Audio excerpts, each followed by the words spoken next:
งานมันคนบินนะเจอไม้งามมันคนบินดอกไม้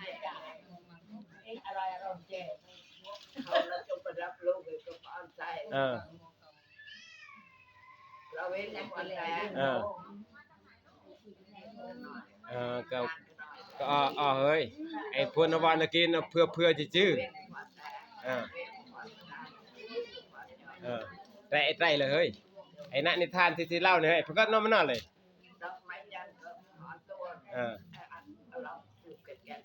โอ้สิจังกัดโอ้กระบืนไอ้ไรเฮ้ยในนิทานที่เล่ากันนักก็นอนเลยสิไปสวดเองกันนักก็นอนเลยเพื่อเกิดกับย่างเพื่อนะแม่บัวงานนะบ่อยเนี่ยที่เล่านิทานจังงัดน่วงเดี๋ยวไอ้สิสบายเตือนเกิดเรื่องนี้ไป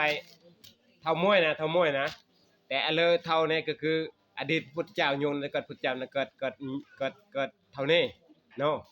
แล้วไปพระโพธิสัตว์เกิดโยงนั่นสิเกิดพุทธเจ้าเนาะเคยเกิดนั่นนี่เกิดเท่านี้ก็คือเท่านี้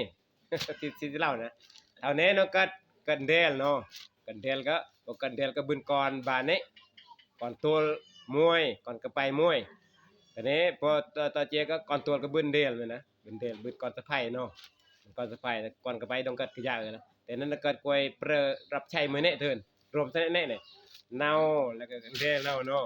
แล้วก่อนตัวบึนเดลแล้วก็ก่อนกระโมแล้วก็กวยรับใช้เถินรวมทั้งพัดเนาะฮะ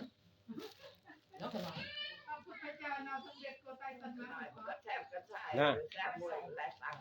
ต้นใจหรือต้นโพกระโปเนี่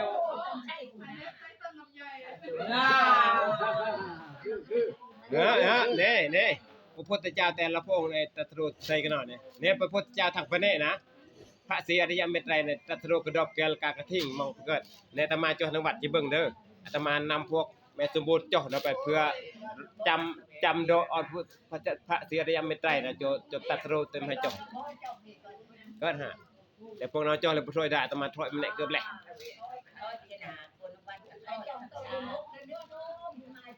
เนี่ยอาตมาโจ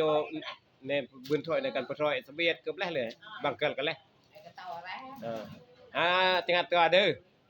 เนี่ยเกี่ยวกับเนาะตะหน้าแล้วตัวนี้เราเกิดก่อนเกิดเดียลเนาะแต่เนี่ยตะปัดเนี่ยเนาะแต่เนี่ยพอไงมวยนะเอาไปแม่นไงมวยยวงเกิดไงมวยเนาะไงดงเกิดเนาะเราก็เตะทั้งครอบครัวเนาะทั้งเตะเดียลเนาะเตะก่อนสะไพก่อนกำมันนั่นนะแล้วก็ก่อนไปแล้วก็กวยรับใช้เนาะนั่นเตะไป